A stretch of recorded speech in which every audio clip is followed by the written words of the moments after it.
My husband left his credit card statement open on our shared laptop. One purchase, a diamond necklace worth $4,300. My birthday had passed months ago. Our anniversary wasn't for another 6 months. That night, he claimed he was working late, again. That's when I knew.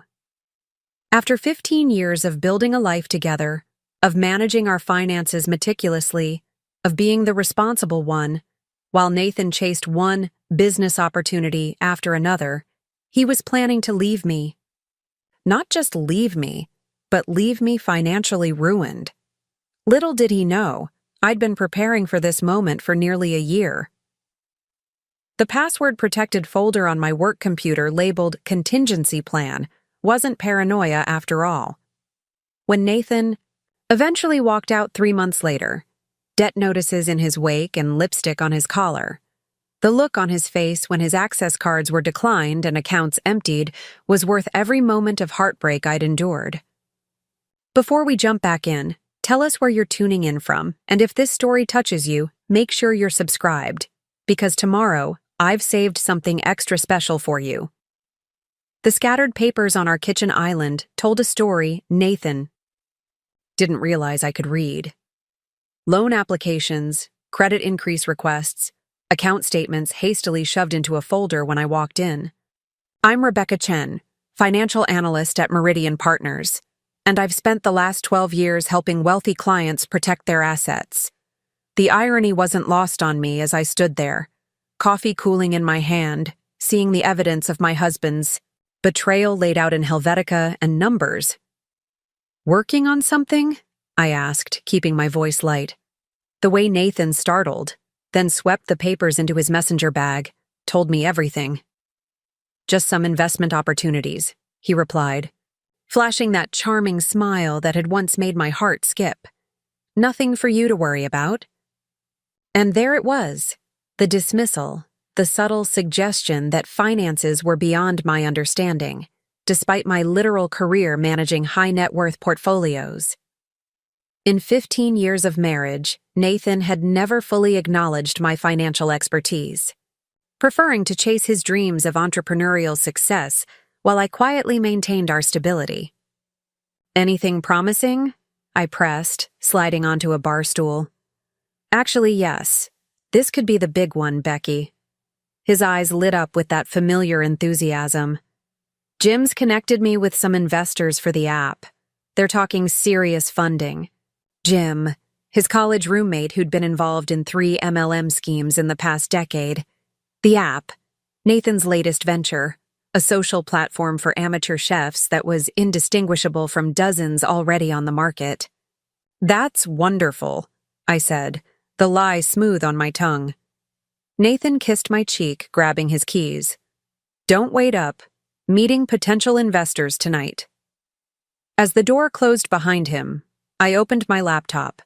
The banking notification confirmed what I already knew. Another $7,000 transferred from our joint savings to his personal account. The third such transfer in 2 months. Our savings, built primarily through my careful management and contributions, was being systematically drained. The first suspicious transaction had appeared 11 months ago. A weekend charge at the Lakeside Hotel downtown when Nathan was supposedly at a business conference in Denver. Then came the unexplained cash withdrawals, the increase in business, dinners, and the new cologne I never commented on. Classic signs, obvious in retrospect. What Nathan didn't realize was that after the first hotel charge, I had begun my own careful project. Not confrontation, information gathering. I'd learned long ago that in finance, knowledge was protection. So instead of accusations, I opened a separate account at a different bank, calculated exactly what percentage of our assets were rightfully mine based on contributions, and began the meticulous process of securing my future. My desk at Meridian Partners became command central for Operation Protect Rebecca. Between client meetings and investment reviews, I documented every financial contribution I'd made to our marriage. Mortgage payments primarily covered by my salary while Nathan pursued his startups. The student loans I'd paid off for both of us. The careful investments that had grown our net worth. investments Nathan had often dismissed as too conservative. "You look stressed," Amanda remarked one afternoon, leaning against my office doorway. As the firm's senior advisor and my closest friend, she noticed everything. "Just focused," I replied, minimizing the spreadsheet detailing Nathan's increasing financial deceptions. "Nathan still working on that app?" she asked, her tone carefully neutral. Amanda had never been Nathan's biggest fan, particularly after watching me make excuses for his financial imprudence for years. "Among other things?" I said, then hesitated. "Amanda, have you ever helped a client prepare for a divorce they knew was coming?" Her eyebrows shot up, but to her credit, she stepped into my office and closed the door without a word. For the next hour, I outlined my suspicions and the evidence I'd gathered, the financial infidelities that pointed to something deeper, the preparations I'd been making. "You're doing the right thing," she said finally. "Protecting yourself isn't vindictive. It's necessary." "I still feel like I'm being paranoid sometimes," I admitted. "Like maybe there's an explanation." Amanda's expression softened. "Becky, you're a financial analyst. You follow the evidence. What would you tell a client facing these same numbers?"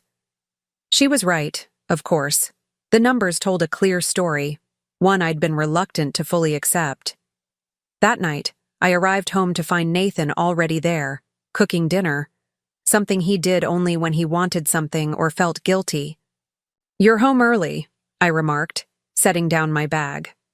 "Thought we could use a night together," he said, stirring something that smelled like his signature pasta sauce. "We've both been so busy lately." Something in his manner set off warning bells. The careful casualness, the calculated affection. I accepted the glass of wine he offered, watching him over the rim. "How's the Hamilton account going?" he asked, referencing a major client he knew I'd been courting. "Just signed today, actually," I said, the satisfaction of the professional win momentarily displacing my marital concerns. "That's my girl," he said, his smile not quite reaching his eyes. "Always bringing in the big fish." The compliment should have warmed me. Instead, it felt like being patted on the head. I'd secured a $30 million portfolio that would generate substantial fees for our firm and advance my career. Yet Nathan's acknowledgement felt perfunctory. "We should celebrate," he continued, serving the pasta with a flourish. "Maybe that trip to Bali we've been talking about? I could use your bonus to book it." And there it was. My bonus, which hadn't even been determined yet, was already being allocated in his mind. For a trip we'd discussed once, years ago, before Nathan's string of failed ventures had adjusted our financial reality. "Let's see what the bonus actually is before making plans," I said carefully. "Besides, I was thinking of investing it in the Russell property, a small apartment building I'd been eyeing as a long-term investment, one that could provide rental income for decades." Nathan's enthusiasm dimmed. "Always the practical one," he said, the criticism evident beneath the light tone. "But we need to live a little, Becky. Success means nothing if you don't enjoy it." The irony of being lectured about success by a man whose business ventures had all failed wasn't lost on me. But I simply smiled and changed the subject, filing away this conversation as further evidence of our fundamental incompatibility. Later that night, as Nathan slept beside me, I slipped out of bed and into our home office. His laptop was closed but not locked. Nathan had always been careless with security, another point of contention between us. I opened it, the blue light, illuminating my face as I navigated to his email. I wasn't proud of this moment, this invasion of privacy. But something deeper than suspicion was driving me now. Self-preservation. The folder labeled Melissa confirmed everything. Emails spanning months, plans made, promises of a new life together once he sorted out his situation. Most damning were the financial discussions, Nathan detailing how he would extract maximum resources from our marriage before leaving. Melissa suggesting ways to hide assets. both of them calculating how my bonus and our joint accounts could fund their fresh start. "She has no idea," Nathan had written, always too busy with spreadsheets to notice what's happening right in front of her. The cold clarity that washed over me in that moment was unlike anything I'd experienced before. Not just the confirmation of betrayal, but the realization that the man I'd built a life with saw me not as a partner, but as a resource to be exploited. My financial acumen, far from being respected, was being weaponized against me. I closed the laptop, returned to bed, and lay awake until dawn. Nathan's steady breathing beside me a metronome counting down the final hours of our marriage. The next morning, I called in sick for the first time in 3 years. Not because I was emotionally devastated, that would come later, but because I had work to do. Strategic work, the kind I excelled at. First call, my attorney, Catherine Baxter, who specialized in high-conflict divorces. I'd consulted her 2 months earlier, hypothetically, and she'd provided a roadmap for protection. "It's time," I told her simply. "I'll prepare the paperwork," she replied, no questions asked. "Remember what we discussed about communications and documentation?" Preparing and narrating this story took us a lot of time, so if you are enjoying it, subscribe to our channel. It means a lot to us. Now back to the story. Next, the bank. Not our regular branch where Nathan occasionally charmed the managers, but the downtown location where Javier Torres, head of private banking and a former client, knew the value I brought to any table. "Rebecca," he greeted me, warmly. "What brings you to my office instead of calling?" "I need to discuss some sensitive financial adjustments," I said, my professional demeanor firmly in place despite the turmoil beneath. "And I prefer to leave no digital trail." For the next hour, we restructured my financial life. The separate accounts I'd already established were fortified. Automatic transfers from joint accounts were halted. Credit cards were secured against unauthorized increases. Most importantly, documentation of all transactions for the past 5 years was compiled, showing clearly which assets were marital and which were solely mine. "May I ask what prompted this comprehensive review?" Javier inquired as we concluded. "Risk management," I replied simply. "It's what I do." The next 2 weeks passed in a strange parallel reality. On the surface, Nathan and I continued our usual routines, he increasingly absent for meetings, me focused on work and secretly executing my protection plan. I maintained a pleasant facade, even as I methodically separated our lives. I transferred my personal items of value to a small storage unit. I documented the state of our home and possessions. I collected evidence of Nathan's communications with Melissa. I met with my firm's partners to secure my professional position against any potential fallout.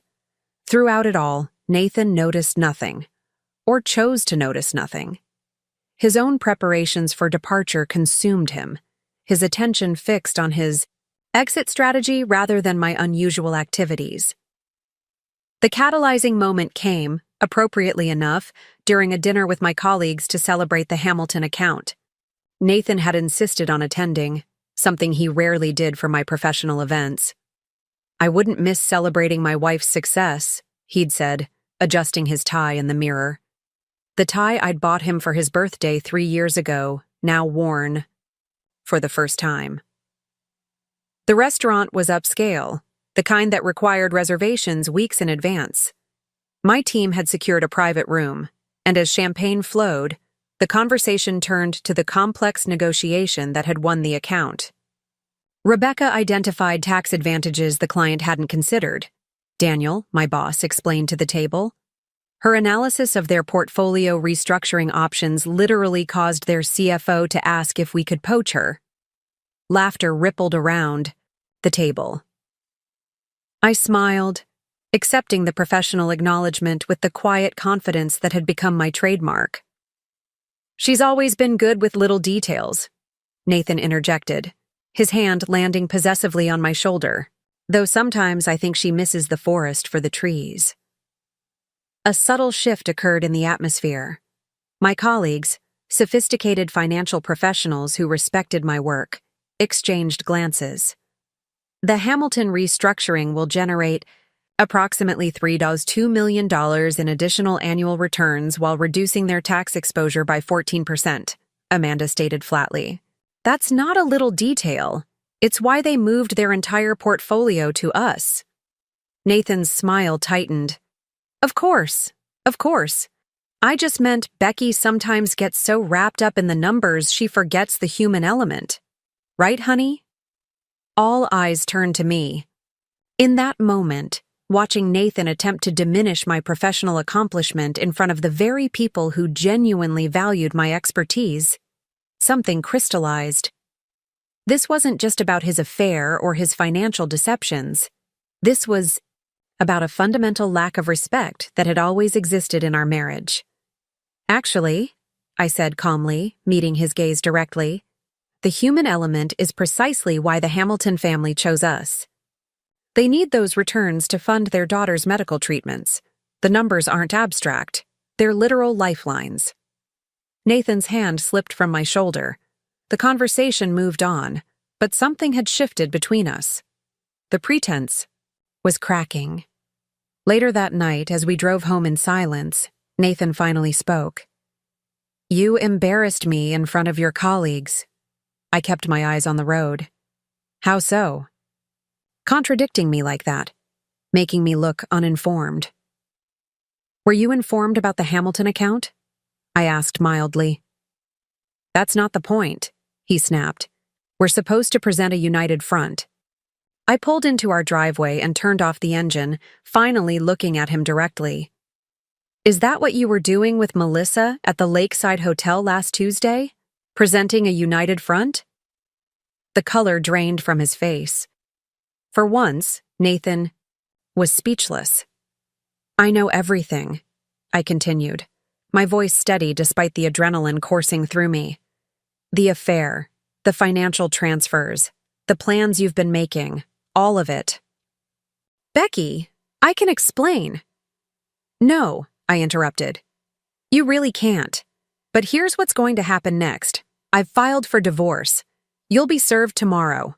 I've already secured my separate assets and documented your misappropriation of joint funds. The house security codes have been changed, and your access to our accounts has been frozen. Nathan's expression transformed from shock to anger. You can't do that. Half of everything is mine. Correct, I nodded.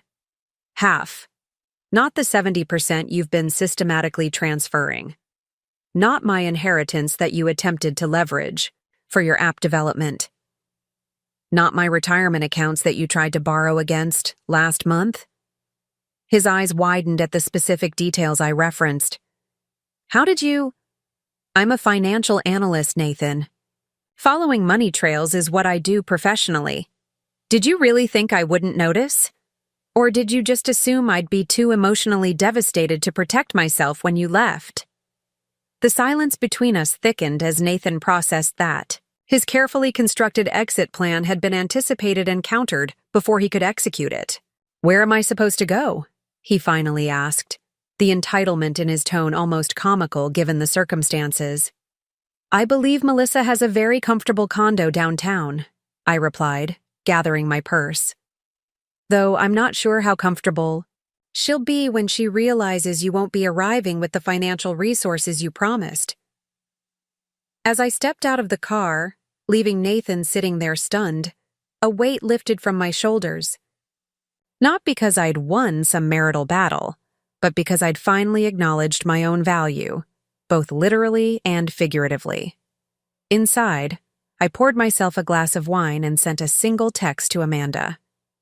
It's done. Her reply came instantly. Your office guest room is ready if needed. Proud of you. But I had no intention of leaving. This house, bought primarily with my down payment, maintained by my salary while Nathan pursued his dreams, was mine in all the ways that mattered. I wouldn't be the one displaced by his betrayal. An hour later, the doorbell rang. Nathan stood, there, expression shifting between anger and calculation. "We need to talk about this." "We really don't," I replied, not stepping aside to let him in. "The time for talking was before you started planning your exit strategy with Melissa. Before you began siphoning our joint assets. Before you dismissed my financial expertise even as you exploited it." "This isn't like you, Becky," he said, his tone softening into the persuasive charm I'd once found irresistible. "We've been together 15 years. We can work through this. I made a mistake." "A mistake is a single poor decision," I interrupted. "What you did was execute a calculated plan over months. You were going to leave me financially devastated while portraying yourself as the victim of a cold, career-focused wife. The emails to Melissa made that very clear." His face hardened. "You hacked my email? That's illegal." I almost laughed at his attempt to shift blame. "No, Nathan. You left your email open on our shared laptop multiple times. But please, by all means, pursue that angle with the court. I'm sure a judge would be fascinated by the contents of those communications." For a moment, I saw something dangerous flash in his eyes, the cornered desperation of a man who'd always managed to charm or manipulate his way out of consequences, suddenly facing a situation he couldn't control. "You'll regret this," he said, quietly. "When the emotional satisfaction fades, you'll realize what you've thrown away." I studied him, this man I'd shared my life with, seeing him clearly perhaps for the first time. "What I've thrown away is the illusion that I needed to minimize myself to accommodate your ego. That my financial stability was a resource for you, to exploit, rather than a skill to be respected. That love means endlessly giving, without reciprocation." I closed the door, engaged the new locks, and returned to my wine. Outside, I heard Nathan's car start and drive away. The house felt different already, lighter somehow, as if the constant weight of maintaining an unbalanced relationship had been physically present in the rooms. My phone buzzed with a message from Catherine. "He's been served. Brace for reaction." I didn't need to brace. For the first time in years, possibly in our entire relationship, I felt completely centered in my own worth. The financial security I'd established wasn't just about money. It was about reclaiming my agency, about refusing to be victimized by someone who had viewed my success as something to leverage rather than celebrate. Tomorrow would bring challenges. Nathan wouldn't surrender easily. Men like him rarely did. There would be attempts to portray me as cold, calculating, unreasonable. The narrative of the blindsided husband betrayed by his career-obsessed wife was already forming in his mind. I was certain. But narratives required evidence, and I had methodically secured the truth. Every financial document, every email, every transfer and withdrawal. The story told by those records was unambiguous, and it was a story I was no longer willing to let Nathan rewrite. I opened my laptop and navigated to the folder labeled Contingency Plan. It was time to rename it. After a moment's reflection, I typed New Beginning and pressed Enter. The morning after confronting Nathan brought a strange sense of calm. I awoke early, made coffee, and sat at the kitchen island reviewing notes for my 9 a.m. client meeting. The normalcy felt surreal after the previous night's revelations, but focusing on work had always been my anchor during turbulent times. My phone buzzed with a text from Nathan. "We need to talk. This isn't over." I didn't respond. There was nothing left to discuss, only legal proceedings to navigate. At Meridian Partners, I moved through my day with practiced professionalism. If colleagues noticed anything different, they attributed it to the Hamilton account success. Only Amanda knew the truth, catching my eye during the morning briefing with a subtle nod of support. "Ms. Chen?" My assistant Sarah appeared at my office door after lunch. "There's a delivery for you." The arrangement of red roses was extravagant, the card bearing Nathan's handwriting. 15 years deserves a conversation, not a legal notice. Please call me N. I handed the flowers to Sarah. These would look lovely in the reception area, don't you think?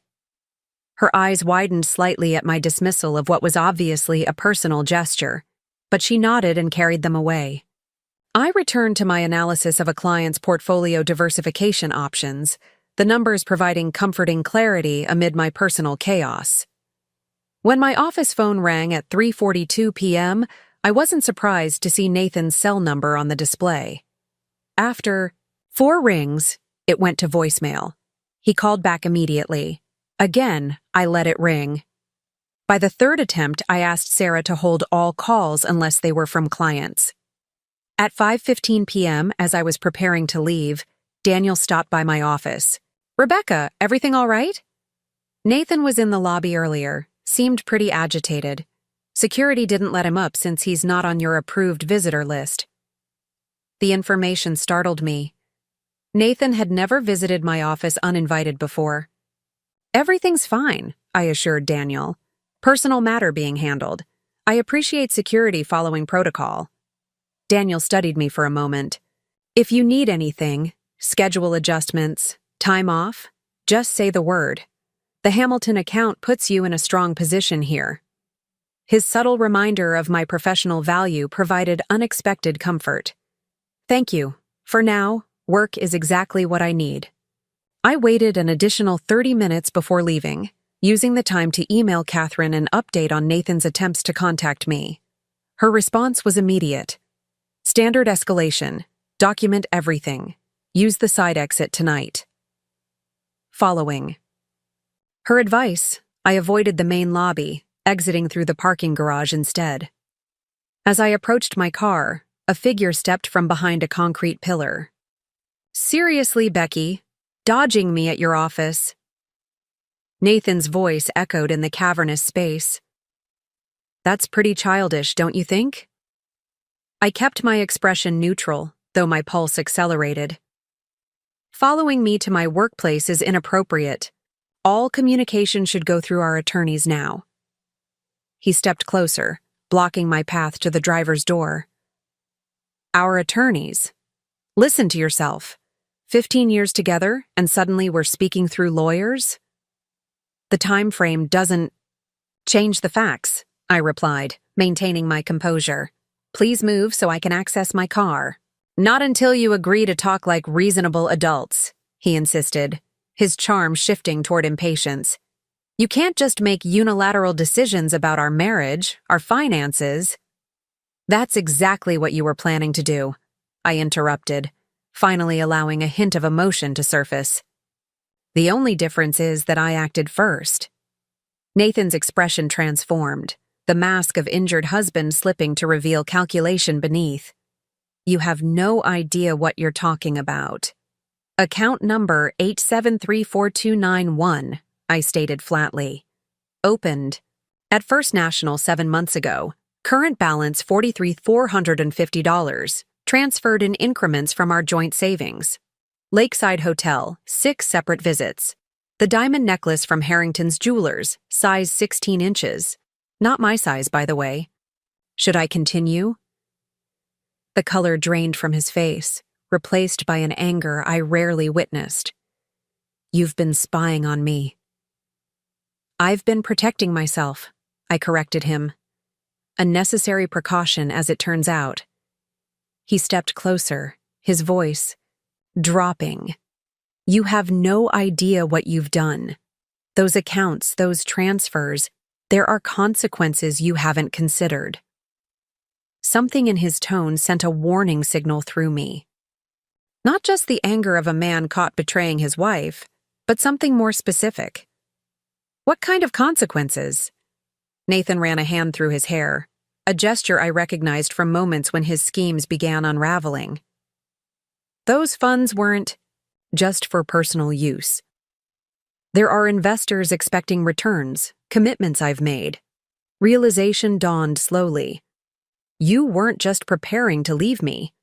You were using our joint assets as investment capital without my knowledge." He didn't deny it. "The opportunity was time-sensitive. I knew you'd say no. You always say no to the big plays. But this one's different, Becky. The returns could set us up for life. What returns? I asked, though I already suspected the answer. What exactly did you invest in? Nathan's expression shifted to the enthusiastic confidence I'd seen launch a dozen failed ventures. Crypto Fusion. It's a revolutionary blockchain platform that— Stop. I held up my hand, unable to bear another breathless description of yet another questionable investment.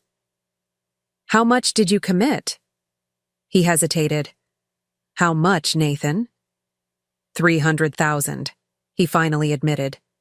Initial seed round, private offering before it goes public. We got in at ground level. The amount struck me like a physical blow. Nearly our entire joint savings accumulated over 15 years of careful planning, mostly on my part. Without consulting me, without my consent. I was going to tell you after the first returns came in, he insisted, when you could see the potential instead of just the risk. And Melissa, were you going to tell me about her too once the returns came in? I kept my voice steady despite the anger building inside me. Or was the plan to leave once you had access to the profits? Nathan had the decency to look momentarily ashamed, but he recovered quickly. That's not fair. Melissa has nothing to do with this investment. She has everything to do with your plans for our money, I countered. The emails made that quite clear. His expression hardened. You need to transfer those funds back to our joint account. Now. People are counting on that money. Not possible, I replied. The accounts have been frozen pending divorce proceedings. You froze. Nathan stepped back as if I'd struck him. You don't understand what you've done. These aren't typical investors, Becky. They don't take kindly to commitment failures.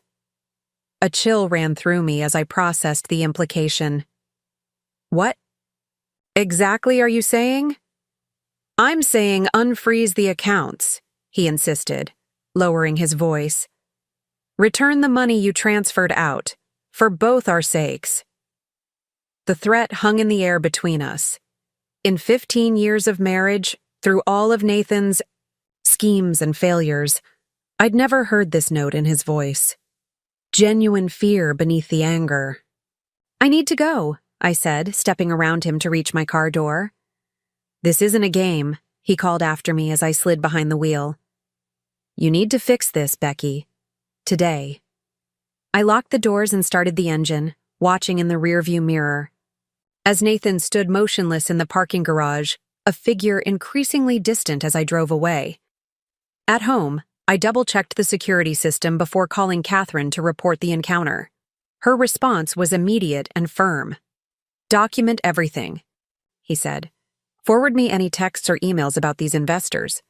And Rebecca, if you feel unsafe at any point, don't hesitate to involve the police.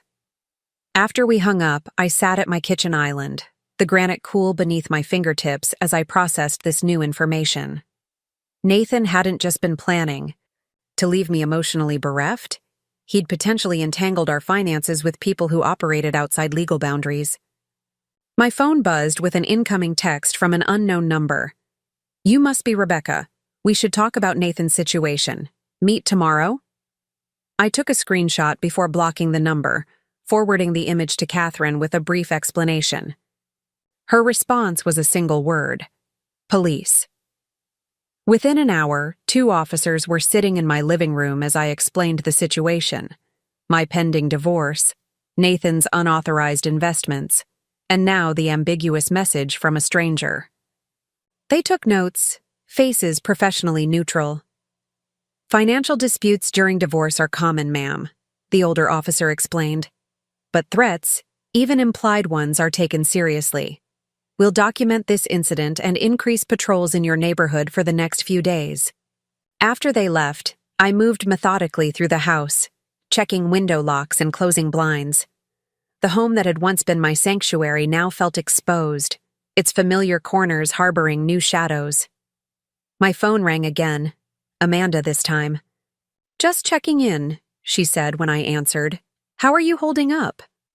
It's complicated, I admitted. the understatement almost making me laugh. Nathan's financial decisions were apparently worse than I realized. I explained the situation, each detail making my friend's silence on the other end more pronounced. "You need to stay with me," she finally declared. "At least for a few days. This doesn't sound like typical divorce drama." "I appreciate the offer, but I'm not leaving my home," I replied firmly. "The security system is excellent, the police are aware, and honestly, I refuse to be displaced because of Nathan's poor choices." Amanda sighed. "At least promise you'll call immediately if anything else happens, day or night." "Promise." I agreed, grateful for her concern. That night, I slept fitfully, waking at every house-settling noise and distant car engine. By morning, exhaustion had crystallized into resolve. I wouldn't live in fear in my own home. Whatever Nathan had done, whatever consequences now loomed, I would face them with the same analytical clarity I brought to my professional challenges. At work, an email from Catherine awaited me. "Court date expedited due to financial concerns. Hearing scheduled for next Tuesday. Please clear your calendar." I forwarded the information to Daniel, requesting the day off without explanation. His reply was supportive but included a request to meet before the end of day. When I entered his office that afternoon, his expression was unusually serious. "Rebecca, is there something I should know about Nathan's involvement with crypto fusion?" The question blindsided me. "How do you know about that?" Daniel leaned back in his chair, studying me carefully.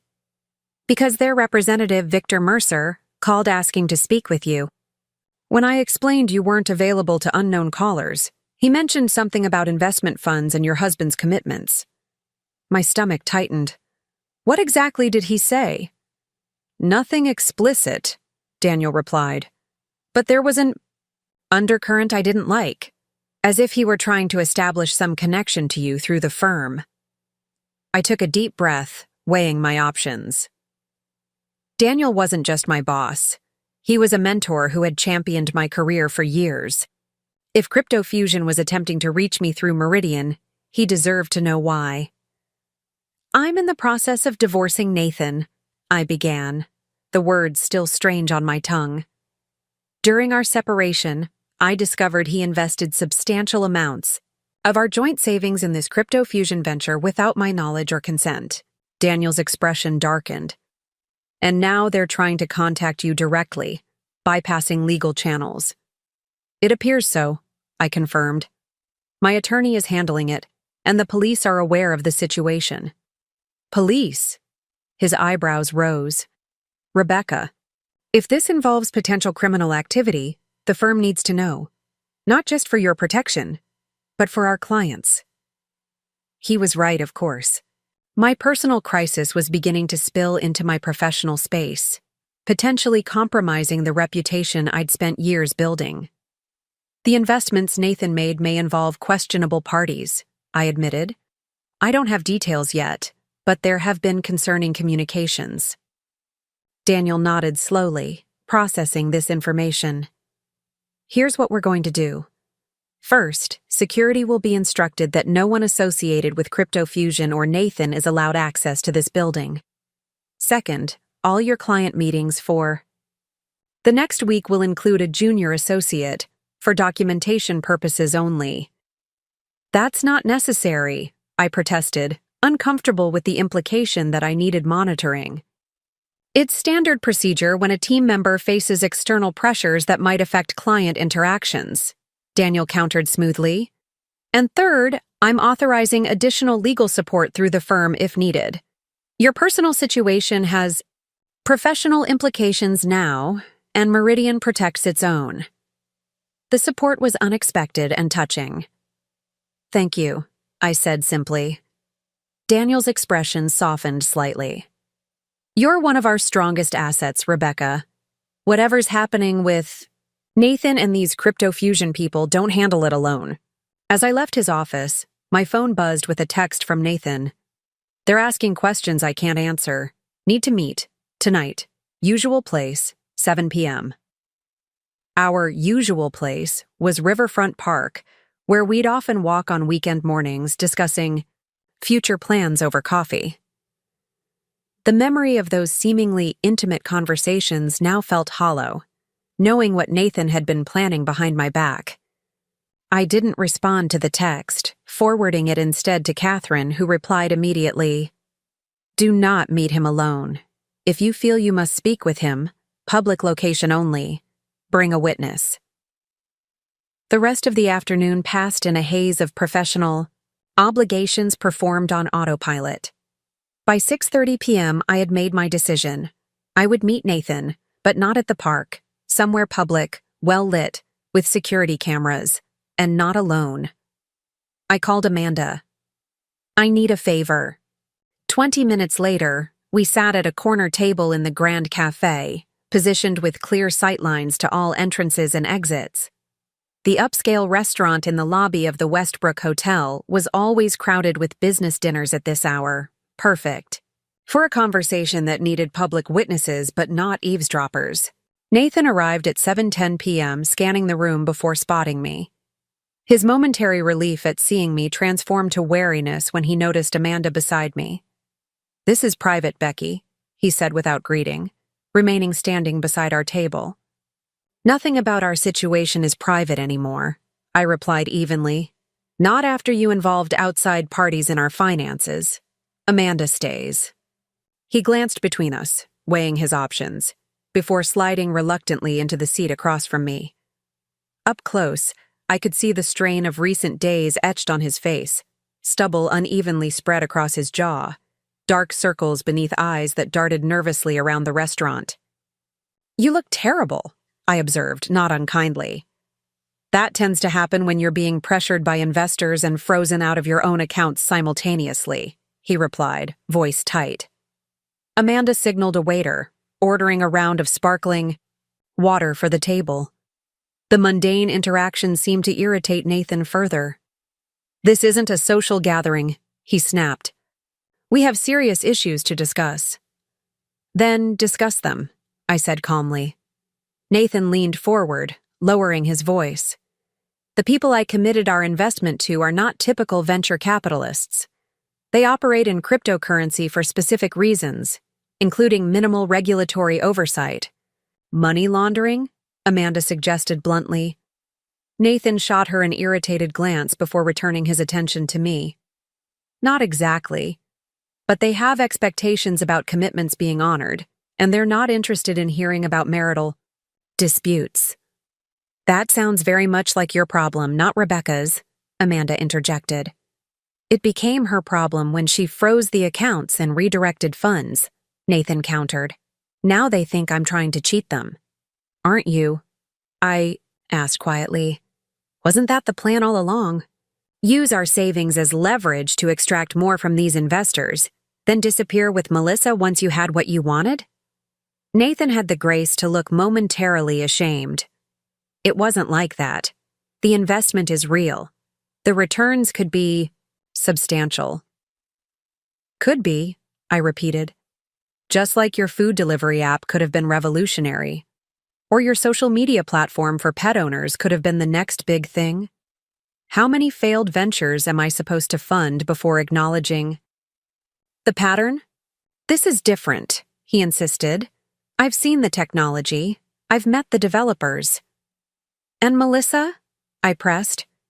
"Was she different too? Or just another venture you thought might yield better returns than your marriage?" Nathan's expression hardened. "Leave her out of this. This is about money, not emotions."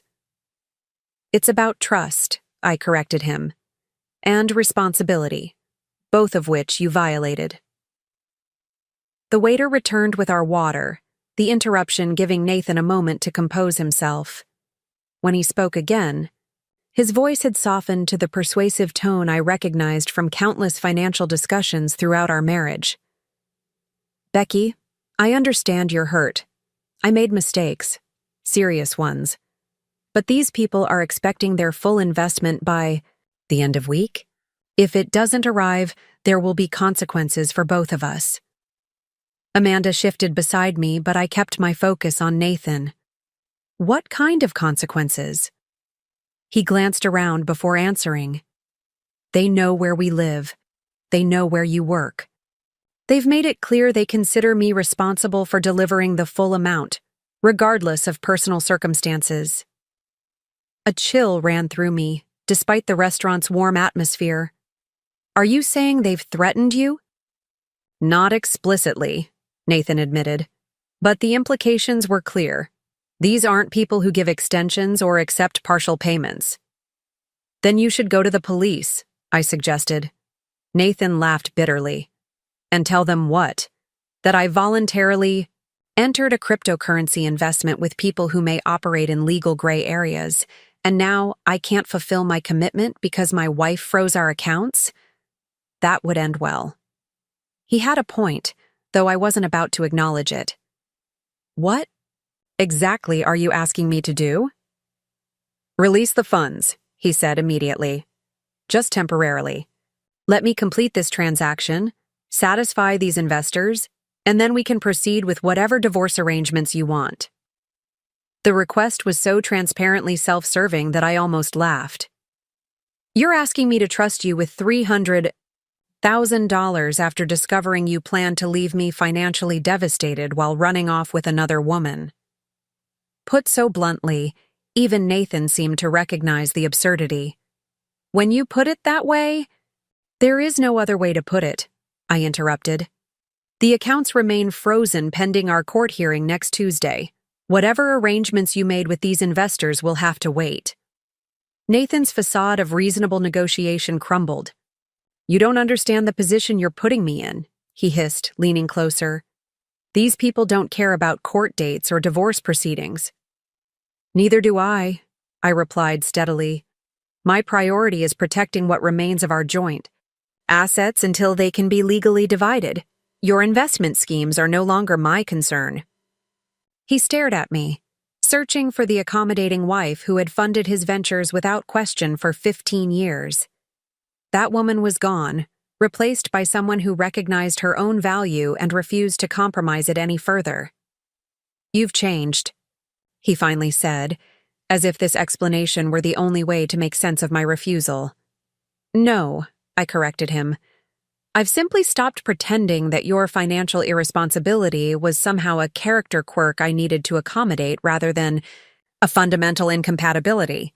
Nathan pushed back from the table, his water untouched. This isn't over. Actually, Amanda interjected, it very much is. Rebecca has made her position clear. Any further attempts to pressure her could be considered harassment, which I'm sure your lawyer would advise against during divorce proceedings. He glared at her before turning back to me. Tuesday, then. I hope you're prepared for what happens next. As he walked away, weaving between dinner tables toward the exit, Amanda placed a hand on my arm. Are you all right? I realized I was gripping my water glass so tightly my knuckles had whitened. I will be, I assured her, releasing the glass. Once this is finally resolved. Do you think his concerns about these investors are legitimate? She asked. I considered the question carefully. Nathan had a history of exaggerating both opportunities and obstacles, particularly when trying to persuade me to fund his latest venture. But the fear in his eyes had seemed genuine. I'm not sure, I admitted. But I'm not risking our remaining assets based on vague threats from unnamed parties. Amanda nodded approvingly. Good. Now, you're staying with me tonight, and I won't take no for an answer. This time I didn't argue. The confrontation had left me drained, and the thought of returning to an empty house that might be under observation was unsettling. We paid for our untouched waters and left, Amanda insisting. We take her car rather than separating. As we drove to her downtown apartment, my phone buzzed with a text from an unknown number. Mrs. Chen, your husband's financial situation requires immediate resolution. Let's discuss options that benefit everyone. 24 hours. I showed Amanda the message without comment. Her expression darkened as she read it at a stoplight. Police, she said firmly. Tonight. Not tomorrow, not after the court hearing. Tonight. I nodded, already composing an email to Catherine with screenshots attached. Whatever Nathan had involved himself in was clearly escalating beyond typical investment pressure. At Amanda's apartment, a sleek one-bedroom in a secure building with doorman service, I finally allowed myself to acknowledge the stress of the past weeks. Sitting on her guest futon, I felt the carefully maintained composure of recent days begin to crack. What if he's right? I asked quietly. What if these people really do come after us because of the frozen accounts? Amanda sat beside me, her expression serious. Then we deal with it. But we deal with it through proper channels, legal representation, law enforcement, security measures, not by capitulating to threats. She was right, of course. The path forward wasn't through fear or compromise, but through the same methodical planning and protection I'd employed since discovering Nathan's betrayal. Get some rest, Amanda advised, handing me a spare set of pajamas. Tomorrow we'll contact building security at your house and at Meridian. We'll make sure the police have all communication records. We'll prepare for Tuesday's hearing with additional documentation about these threats. Her practical approach calmed me, reminding me that this situation, while stressful, was manageable with the right strategy. It was the same approach I took with complex client portfolios. Assess the risks, implement protections, proceed with clear objectives. That night, in the unfamiliar quiet of Amanda's spare room, I reviewed the path that had led me here. Not just Nathan's betrayal or his financial schemes, but my own awakening to patterns I had accepted for far too long. The dismissal of my financial expertise, even as Nathan relied on the stability it provided. The assumption that I would always be there to clean up his messes, fund his dreams, maintain our life while he pursued whatever captured his interest. In allowing those patterns to persist, I had been complicit in my own diminishment. The realization wasn't comfortable, but it was necessary, part of the recalibration that had begun the moment I discovered the diamond necklace receipt and would continue long after the divorce was finalized. As I finally drifted toward sleep, my last conscious thought was not of fear or anger, but of determination. Whatever happened next, with Nathan, with these mysterious investors, with the legal proceedings ahead, I would face it from a position of clarity about my own worth, both financial and personal. The morning brought renewed resolve along with a development I hadn't anticipated. Catherine called while I was getting ready for work in Amanda's guest bathroom. Rebecca, I've received concerning information from the financial investigation. She began without preamble. The crypto fusion venture appears to be connected to several flags for potential money laundering. More importantly, the documentation Nathan provided to them listed assets far beyond your actual joint holdings. I gripped the edge of the sink, processing this information. What do you mean? He represented your combined net worth at nearly $2 million, Catherine explained, her voice professionally controlled despite the bombshell she was delivering, including equity in your home, your retirement accounts, and projected bonuses from Meridian. The room seemed to tilt slightly as the implications became clear. He was planning to access my personal accounts and professional assets. It appears so, Catherine confirmed, which explains the escalating pressure. These people believe there are substantial resources available beyond what Nathan has already committed. The betrayal felt physical, a hollow expansion in my chest that made breathing difficult. It wasn't just that Nathan had planned to leave. He had intended to strip me of everything, leveraging assets I had built independently to fund his exit, with Melissa. I've notified the Financial Crimes Unit, Catherine continued. This moves beyond divorce proceedings into potential criminal misrepresentation. You should anticipate investigators contacting you directly. Thank you, I managed, my mind racing to integrate this new information with yesterday's confrontation. Nathan's desperation made more sense now. He wasn't just facing pressure over the frozen joint accounts, but the exposure of his broader deception. After hanging up, I leaned against Amanda's kitchen counter, explaining the situation as she prepared coffee. He told them he had access to your retirement accounts, she repeated, incredulous. That's not just unethical, it's potentially criminal. Apparently so, I confirmed, the shock giving way to cold anger. And now they're pressuring him for assets he doesn't control and never did. Amanda handed me a steaming mug, her expression grim. You can't go to work today, not with this escalating. Part of me wanted to argue, to maintain the professional routine that had anchored me through recent chaos. But logic prevailed. You're right. I need to meet with Catherine in person, coordinate with the investigators, and stay somewhere. These people can't find you, Amanda added firmly. Not your house, not here since they might connect us through work. Somewhere unexpected. The suggestion triggered a memory. My cousin Elena's vacant condo in the suburbs, currently unoccupied while she worked overseas. I have an option, I assured her. Somewhere no one would think to look. The next hours passed in a flurry of arrangements. I called Daniel to request emergency personal leave, providing enough details to justify the absence without causing undue concern. Catherine arranged for a meeting with financial crimes investigators at her office that afternoon. Amanda insisted on driving me to all appointments, refusing to let me navigate the city alone while Nathan's cryptocurrency associates might be watching.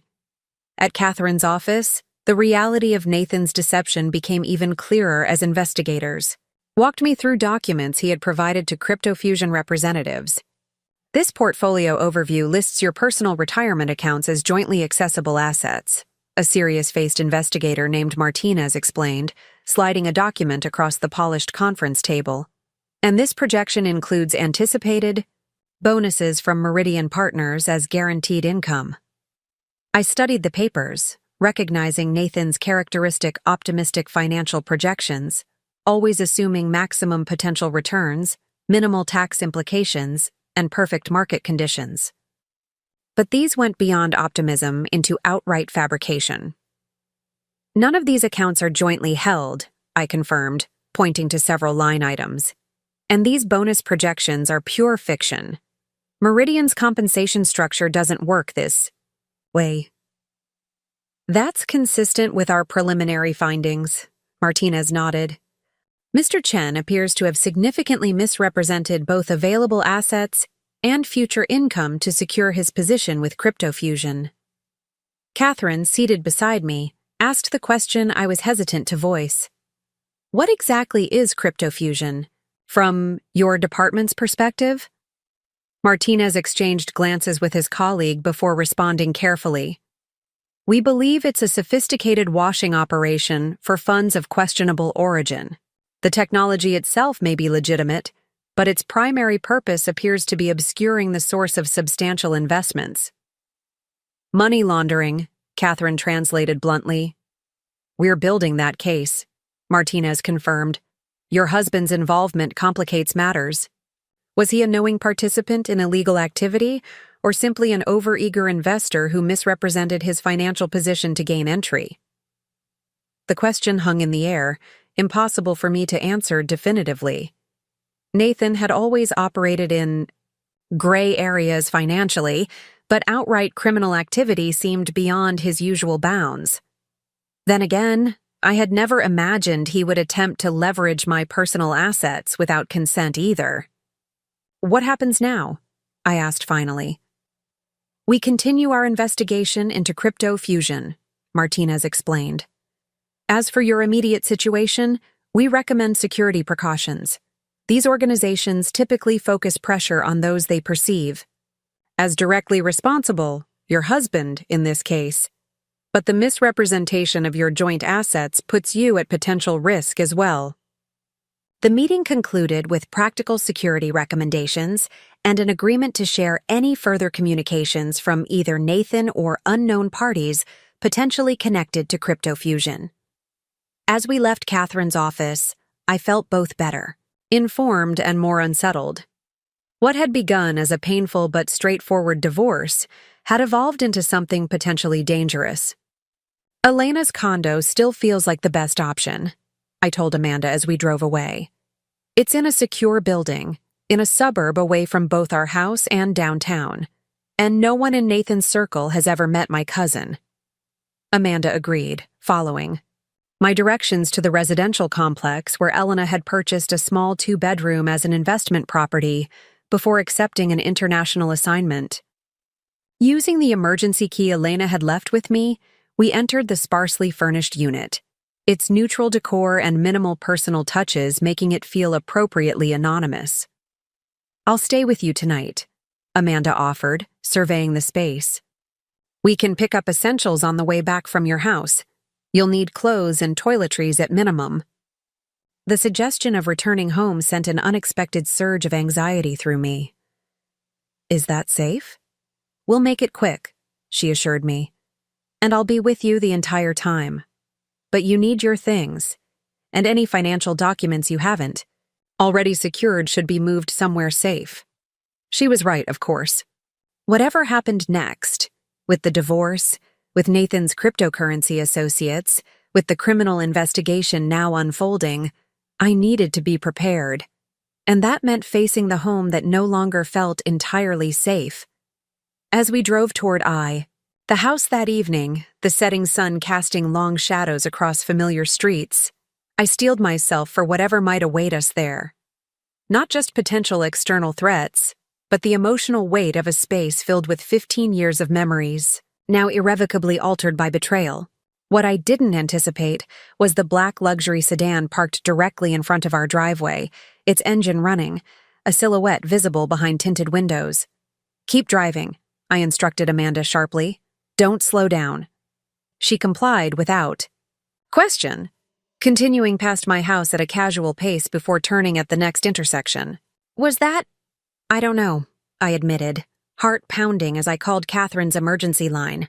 "But I'm not waiting around to find out." Catherine answered on the second ring. "What's happened?" Her tone was all business, lawyer mode fully engaged. "Someone's watching my house," I explained, my voice steadier than I expected as Amanda navigated us through residential streets, putting distance between us and the suspicious vehicle. Black sedan, tinted windows, parked directly in front of our driveway. "Are you certain it wasn't a neighbor or delivery service?" Catherine asked, ever the pragmatist. "It was positioned to block access," I replied. "Engine running. Not exactly Amazon Prime behavior." There was a brief pause as Catherine processed this information. "Where are you now?" "Moving away from the area." I didn't attempt to approach the house. "Good," she said firmly. "I'm contacting the officers assigned to your case directly. They'll do a drive-by assessment. In the meantime, go somewhere public with security cameras. Mall, hotel, lobby, restaurant. Stay there until I call back." Amanda had already anticipated this direction, turning toward West Creek Mall without needing my guidance. "On our way to West Creek," I confirmed to Catherine. "Amanda's with me." "Perfect. I'll call within 30 minutes. After hanging up, I sat in tense silence as Amanda navigated evening traffic, my mind racing through possibilities. Was the car connected to cryptofusion? One of Nathan's attempts at intimidation, or simply a coincidence that my heightened state of alert had transformed into something sinister? "You're thinking too hard," Amanda commented, correctly reading my expression. "Whatever it is, we're handling it correctly." The mall parking garage offered anonymous shelter, our car just one of hundreds. Inside, we selected a busy coffee shop near the main entrance, positioned at a corner table with views of both the shop entrance and the mall corridor beyond. The mundane activity of shoppers provided strange comfort, everyday life continuing unaffected by the disruption consuming mine. 26 minutes after our call, Catherine's number appeared on my phone display. "Officers found no vehicle matching your description," she reported without preamble, "but they're maintaining periodic surveillance of the area for the next few hours." Relief mixed with lingering uncertainty. Could they have left that quickly? "Possibly," Catherine acknowledged. "Or your caution caused you to misinterpret something innocent. Either way, I don't recommend returning to the house tonight." I glanced at Amanda, who had heard enough of the conversation to understand. She nodded in silent agreement with Catherine's assessment. We weren't planning to, I assured her. I have alternative arrangements. Good. I've also received an update from Martinez, Catherine continued, shifting topics with professional efficiency. They've identified the principal investors behind Crypto Fusion, including connections to previous schemes with similar structures. Their focus remains on those individuals rather than participants like Nathan, but they want to interview him as soon as possible. The implication was clear. Nathan wasn't considered the mastermind, but rather another player, perhaps a willingly ignorant one, in a larger operation. Have they contacted him? I asked. They've made attempts, Catherine. Confirmed. So far, unsuccessful. A new worry surfaced. You don't think he'd run, do you? The question hung between us, laden with implications beyond our legal proceedings.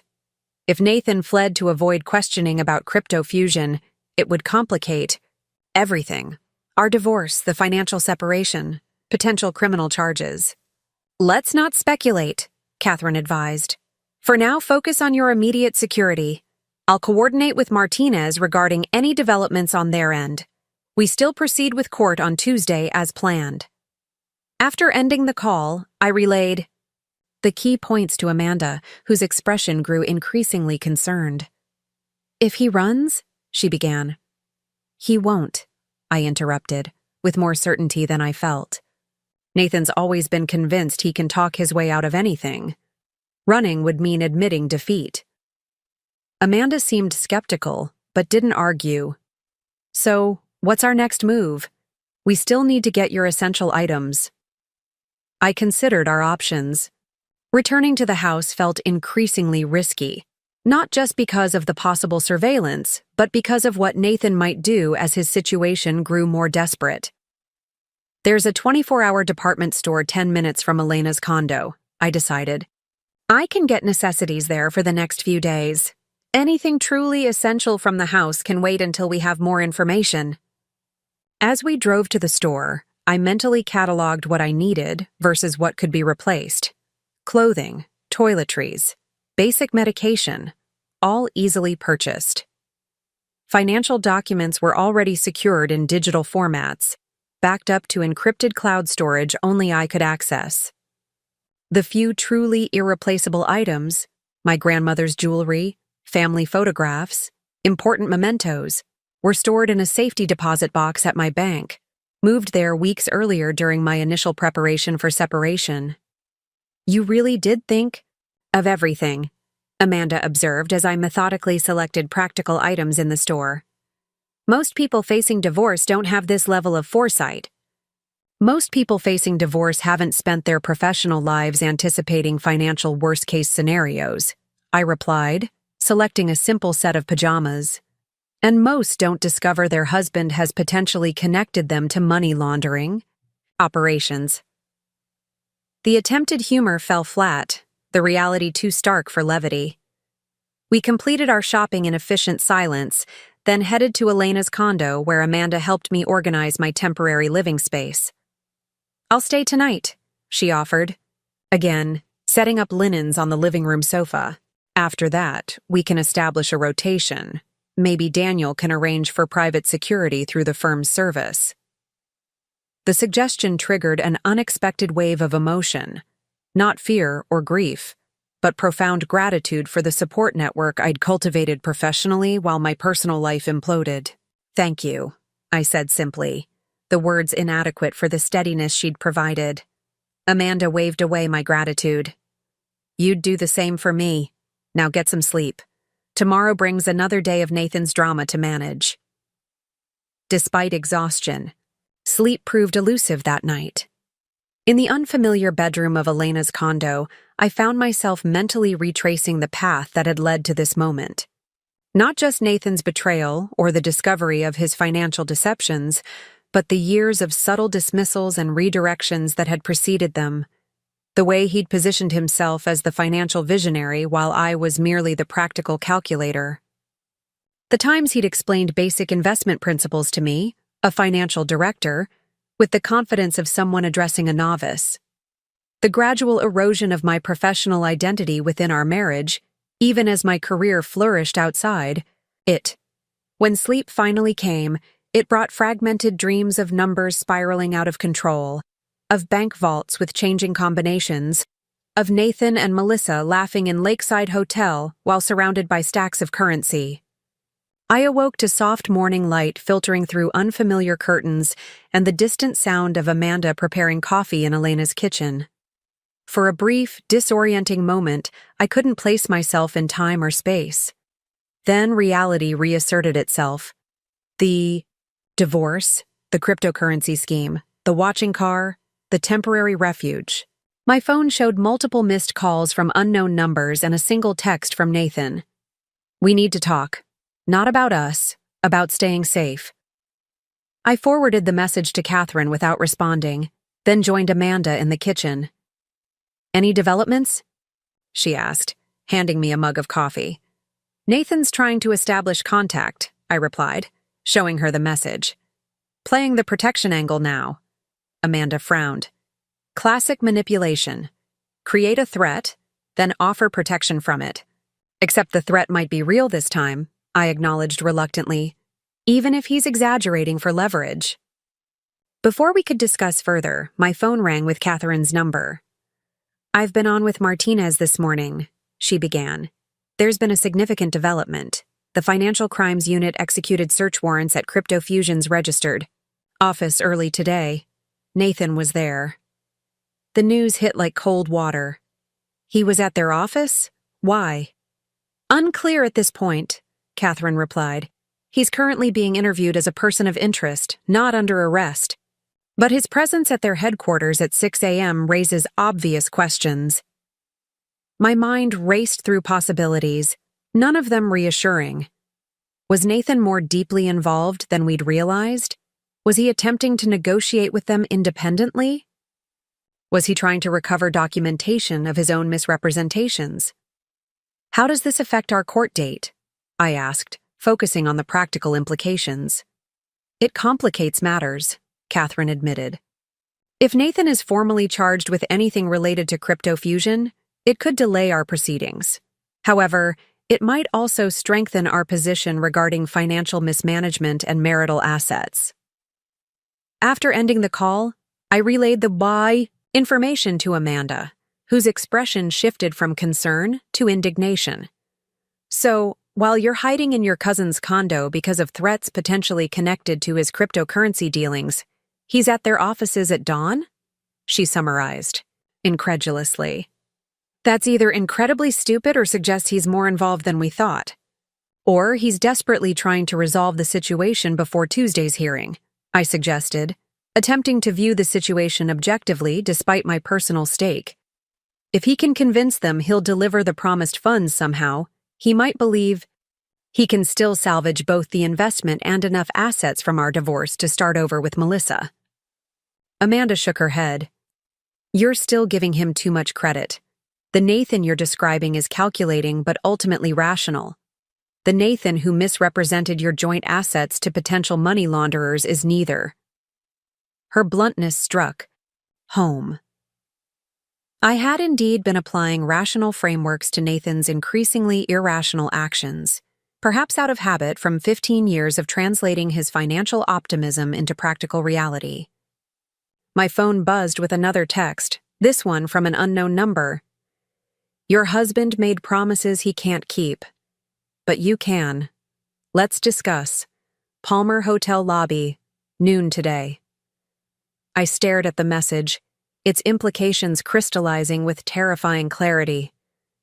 Crypto Fusion's representatives were now bypassing Nathan entirely, attempting to establish direct contact with me. The boundary between Nathan's poor decisions and my own safety had finally collapsed completely.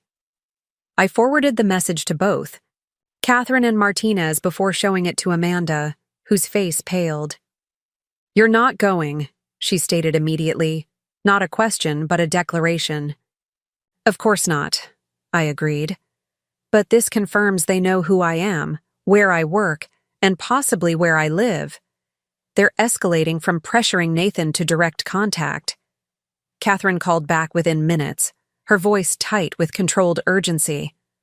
Martinez is sending officers to secure the Palmer Hotel lobby, but they need something from you first. Reply to the message. Ask for verification of who you're meeting. We need to confirm the connection to CryptoFusion. My hands were surprisingly steady as I typed, I need to know who I'm meeting before committing to anything. The response came almost immediately. Victor Mercer, Investment Director. Your husband mentioned your financial expertise might be valuable to our organization.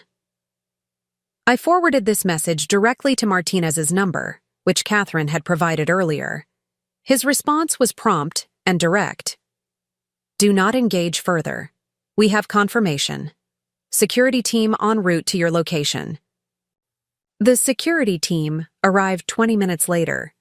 Two plainclothes officers who introduced themselves as Detectives Williams and Ortega from the Financial Crimes Unit.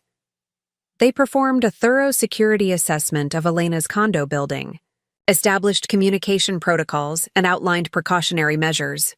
We don't believe you're in immediate physical danger, Detective Williams explained, her manner professional but reassuring. Organizations like CryptoFusion typically avoid violence. It attracts unwanted attention. Their preferred methods are financial pressure and intimidation. That said, Detective Ortega added, we're taking their approach to you seriously. They've moved from pressuring your husband to direct contact, which indicates escalation.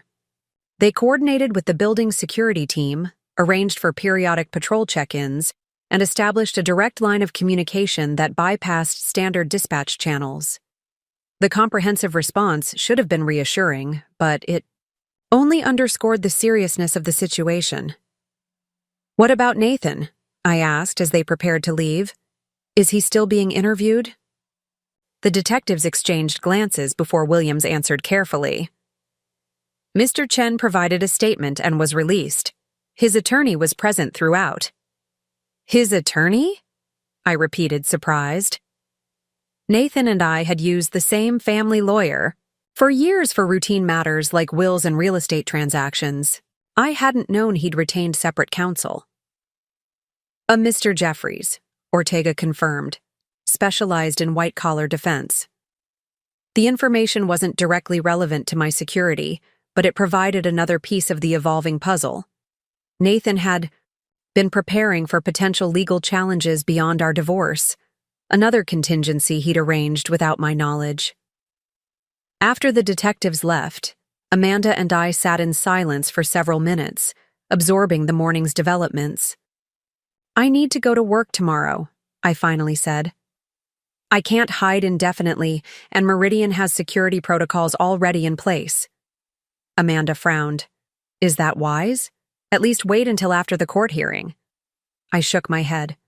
My entire strategy has been based on continuing my professional trajectory regardless of Nathan's chaos. I won't let these people disrupt that too. At least let me drive you, she insisted, and we should coordinate with Daniel about additional security measures.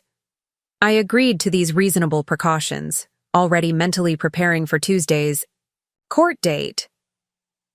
Whatever happened with Nathan and CryptoFusion, the divorce proceedings represented a definitive step toward reclaiming my life. I wouldn't postpone that milestone unless absolutely necessary. The next morning brought unexpected clarity in the form of a formal email from Nathan's new attorney, Jerome Jeffries. In light of ongoing matters, my client wishes to propose an expedited settlement agreement regarding the dissolution of marriage. Terms attached for review. I forwarded the document to Catherine before opening it myself, professional caution overriding curiosity. When I did review the proposed terms, the reason for Nathan's sudden cooperation became immediately clear. He was conceding nearly everything. The proposal granted me the house with its full equity, all retirement accounts in my name, which he had legally never been able to touch anyway, and released me from any joint debts, which would be solely his responsibility. In exchange, he requested only his personal possessions, his vehicle, and a complete severance of any financial connections. Catherine called within minutes of receiving the document. "This is essentially a complete capitulation," she observed, the surprise evident even in her professionally measured tone. "He's walking away from substantial assets he would legally be entitled to contest. He wants a clean break before things get worse with crypto fusion and the investigation," I concluded. "This removes any financial connection between us and eliminates the need for prolonged court proceedings where additional details might emerge." "Most likely," Catherine agreed. "From a purely financial perspective, this settlement heavily favors you. However, I'm concerned about potential implications regarding criminal liability. By accepting these terms, you could inadvertently appear to be benefiting from activities currently under investigation."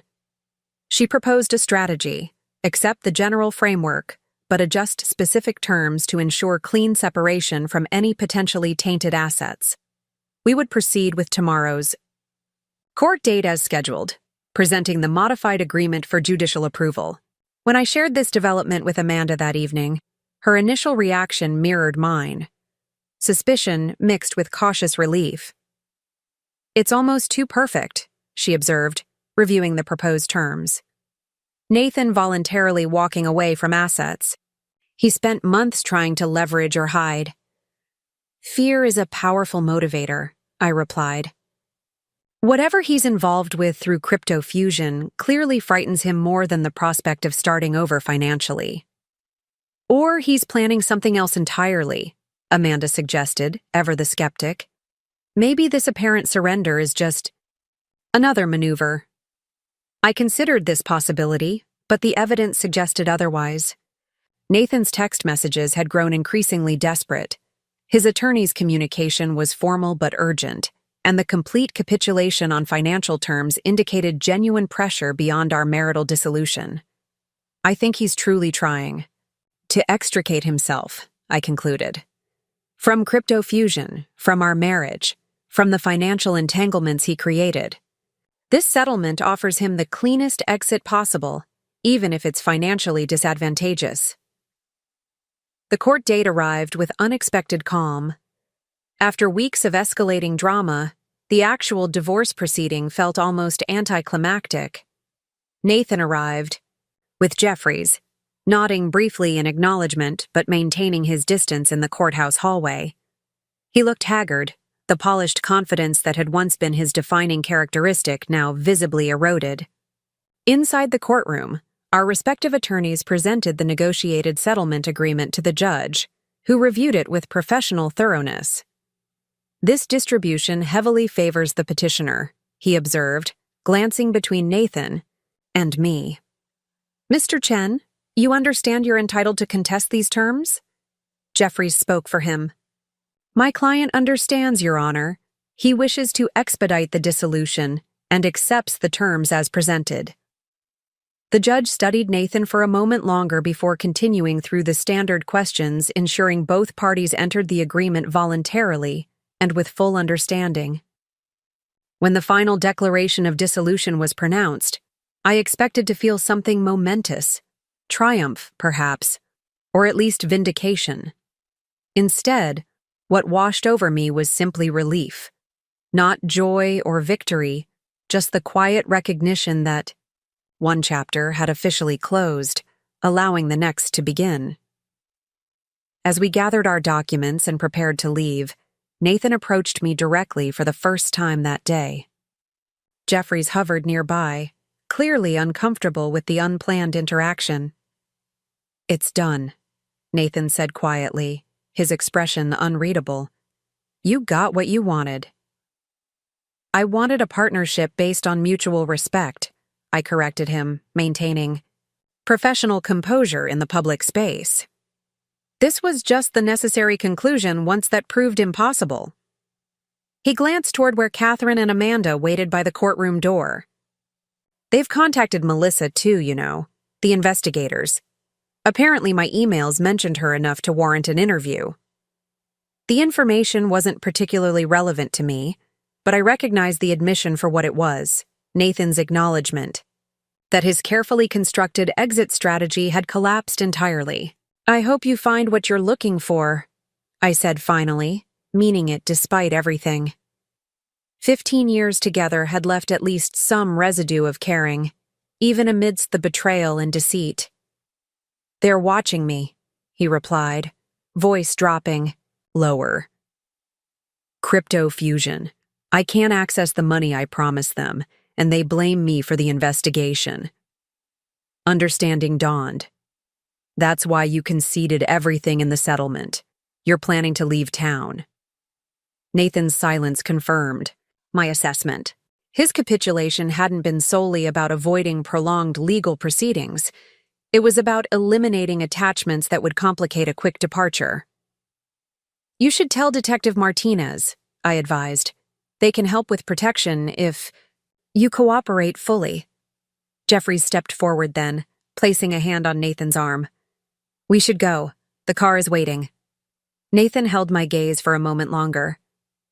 For what it's worth, I didn't know what crypto fusion really was when I got involved.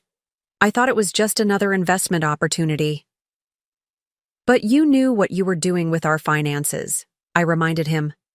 And with Melissa. Those choices were made with complete awareness. He nodded once, accepting this truth without argument. Goodbye, Rebecca. I watched him walk away with Jeffries, their figures receding down the courthouse hallway. Nathan smaller somehow, diminished by the collapse of his carefully constructed illusions. Despite everything, a flicker of sadness surfaced, not for the marriage we'd lost, but for the potential it had never fulfilled. Catherine approached as they disappeared around a corner. It's official. You are now legally divorced with a settlement that secures your financial future. Congratulations. Thank you, I replied, the formal acknowledgement feeling necessary despite the circumstances. What happens with the crypto fusion investigation now? That continues independently, she explained as we walked toward the exit. Your financial separation is complete, which provides protection from any future developments in that case. Martinez believes Nathan was a participant rather than an organizer, but his level of knowledge and involvement will determine any potential charges. Ooh. Outside, morning sunlight bathed the courthouse steps in warm light. Amanda waited by her car, offering a supportive smile as we approached. Freedom looks good on you, she observed, studying my expression. I smiled, acknowledging the truth in her assessment. Despite the stress and uncertainty of recent weeks, an undeniable lightness had settled over me with the final dissolution of my marriage to Nathan. Not because I was celebrating the end of our relationship, but because I was finally free of the constant accommodation it had required. Let's go to Meridian, I suggested. I have client meetings this afternoon. Amanda raised an eyebrow. You're going straight back to work after finalizing your divorce? That's completely on brand, actually.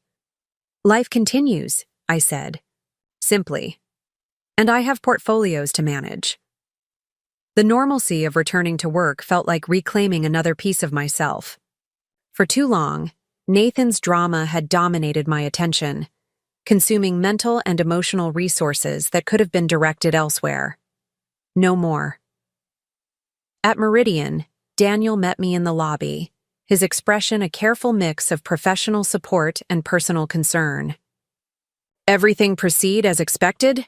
He asked as we rode the elevator to our floor. Smooth and final, I confirmed. Settlement approved, decree granted. He nodded, clearly relieved. Security protocols will remain in place until the crypto fusion situation is fully resolved. In the meantime, the Hamilton family has requested a portfolio review next week. They specifically asked for you to lead it. The simple statement, clients requesting my expertise by name, provided unexpected affirmation. While my personal life had been unraveling, my professional value remained not just intact, but increasingly recognized. I'll prepare a comprehensive analysis, I assured him as we reached our floor. Their daughter's medical treatment timeline might affect our recommended allocation strategy. And that, Daniel remarked, gesturing toward my immediate shift to professional considerations, is exactly why they asked for you.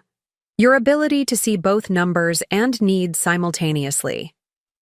The compliment registered differently than it might have months earlier. Before discovering Nathan's betrayal, I might have minimized it, deflected the acknowledgement, or internally questioned whether I truly deserved such recognition. Now, I simply accepted it as an accurate assessment of value I knew I provided. Thank you, I replied, straightforward and confident. I'll have the preliminary analysis ready by Friday. The remainder of the day passed in welcomed professional routine: client calls, portfolio reviews, strategy discussions with my team. The juxtaposition between the morning's legal proceedings and the afternoon's financial analysis might have seemed jarring, but instead felt like appropriate balance. Both represented aspects of reclaiming control over my life's direction. That evening, as I prepared to return to Elena's condo for one final night before moving back to my house, Catherine called with unexpected news. Nathan's gone, she stated, without preamble. Failed to appear for a scheduled interview with Martinez this afternoon.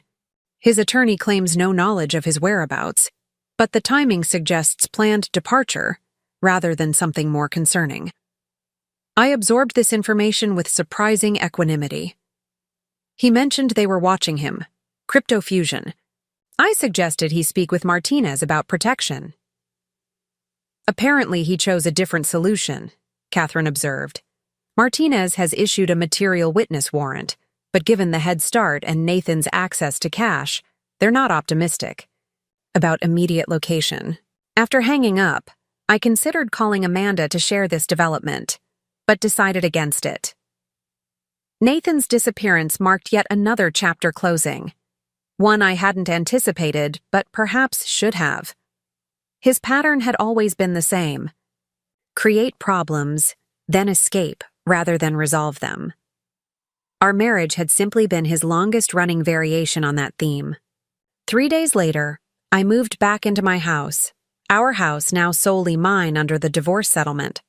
The place felt simultaneously familiar and strange, like returning to a childhood home after years away.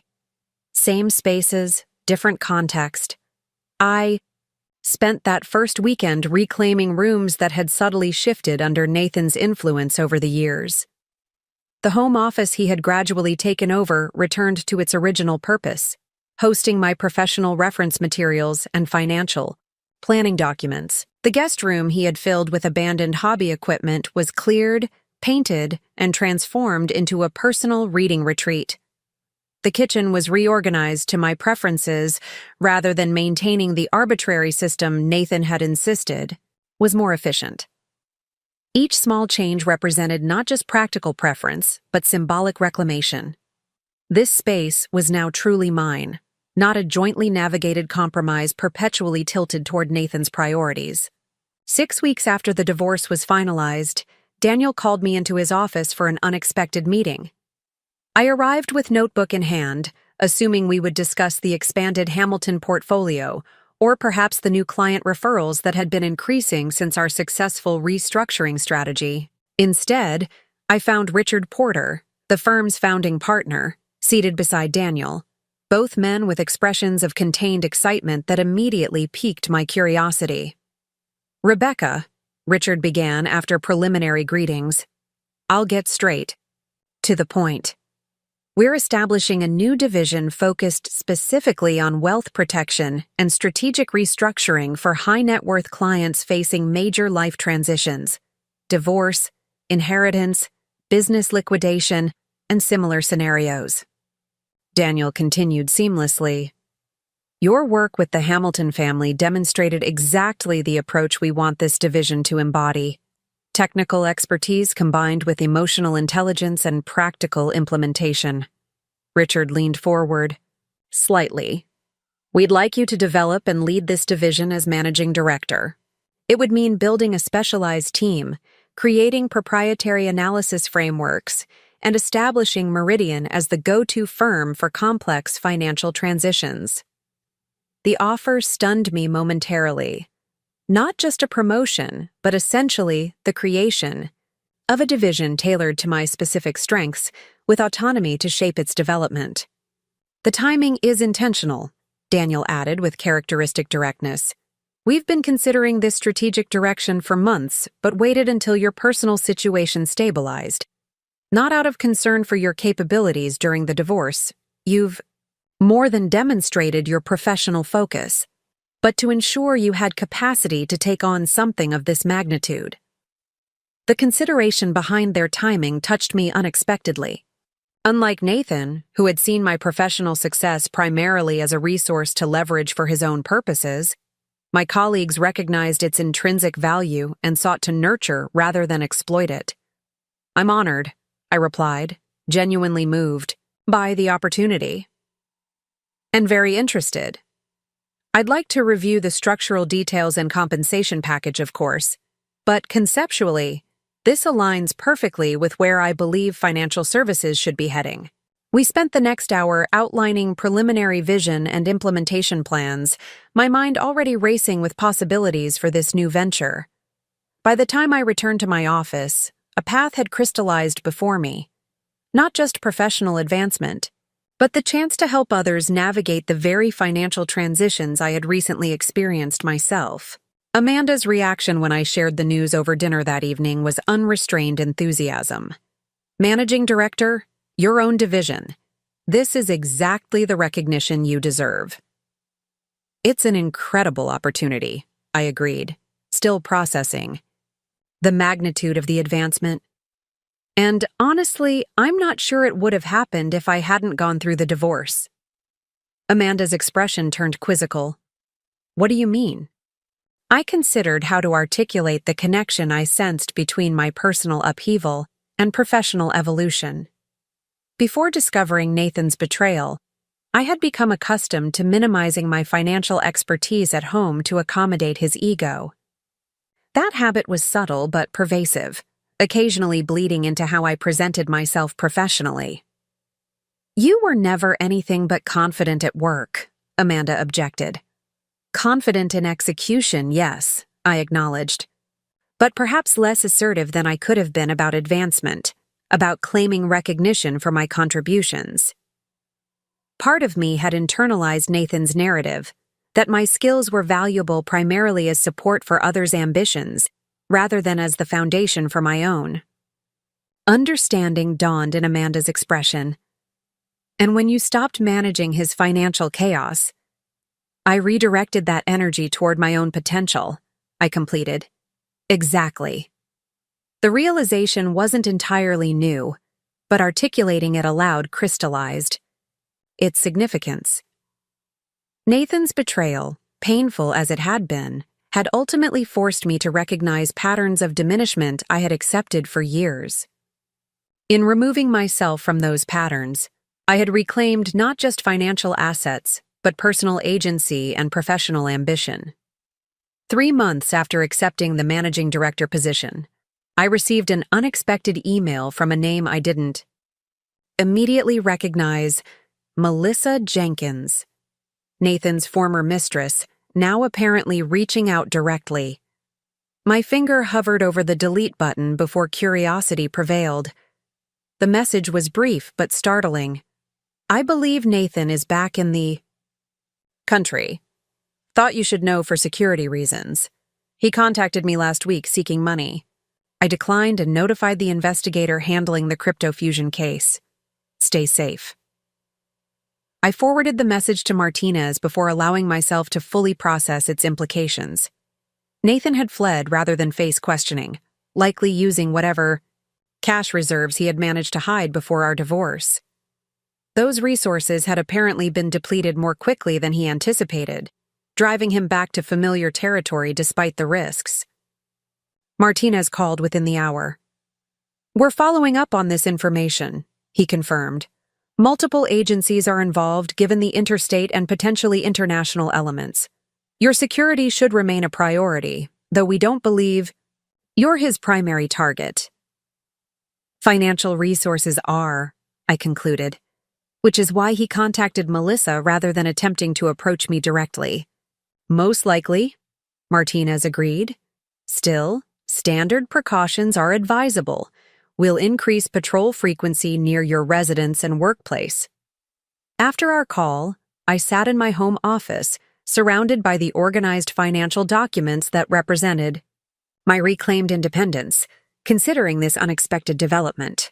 Nathan's return, if Melissa's information proved accurate, didn't frighten me as it might have months earlier. The legal barriers protecting my assets were solid, my professional position stronger than ever, my personal boundaries clearly established. Whatever desperation had driven Nathan back to familiar territory despite legal jeopardy, it represented his continued pattern rather than any threat to the life I had rebuilt. His choices remained his responsibility, his consequences his alone, to bear. That evening, as summer twilight lingered over my backyard garden, another space I had reclaimed and reshaped in recent months, I reviewed financial projections for my new division. The numbers told a story of strategic growth, carefully managed, risk and substantial returns, not just financially, but in client well-being and long-term security. It was, I realized, precisely the approach I had always taken with my personal finances, the methodology Nathan had simultaneously benefited from and dismissed as overly cautious. The irony wasn't lost on me. The very expertise he had minimized had become the foundation not just for my continued security after his betrayal, but for my professional advancement beyond anything we had discussed during our marriage. My phone chimed with a message from Daniel. Hamilton granddaughter's college fund structure approved by tax counsel. Implementation can proceed. Well done. The simple acknowledgement confirmed another successful strategy, another family whose financial future was more secure because of my specific expertise. While Nathan had been planning to leverage my professional skills without my knowledge, I had been applying them intentionally to benefit others while building my own security. As darkness finally settled over the garden, I closed my laptop and allowed myself a moment of quiet reflection. The path from discovering Nathan's betrayal to this present moment hadn't been straightforward or painless. There had been genuine grief for the relationship I had believed in, fear during the crypto fusion revelations, and moments of doubt during the divorce proceedings. But throughout that journey, each step toward reclaiming my financial independence had simultaneously been a step toward reclaiming something deeper, my recognition of my own worth, not just as measured in accounts and assets, but in expertise, judgment, and vision. Nathan had called me the practical one, while positioning himself as the visionary, never recognizing that practical execution without substantive vision is merely maintenance, while vision without practical implementation remains forever unrealized potential. In separating from him, I had finally united both qualities within my own life direction. Whatever happened with Nathan now, whether he faced legal consequences for his involvement with crypto fusion or managed yet another escape, was no longer my concern. The financial security I had established wasn't dependent on his choices or his future. It was built on foundations entirely my own, just as it should have been all along. As I prepared for bed that night, I noticed the diamond earrings I had purchased for myself to celebrate my promotion, catching the soft lamplight on my dresser. Unlike the diamond necklace Nathan had bought for Melissa, the purchase that had first alerted me to his betrayal. These represented no empty promises or hidden agendas. They were simply a tangible acknowledgement of professional accomplishment and personal growth, clear and honest in their significance. I smiled at the symmetry. What had begun with a diamond purchased through deception had culminated in diamonds representing truth. The journey between those points had transformed not just my financial situation, but my fundamental understanding of my own worth. A value that, unlike market investments, would never depreciate or depend on someone else's validation again. Up next, you've got 2 more standout stories right on your screen. If this one hit the mark, you won't want to pass these up. Just click and check them out.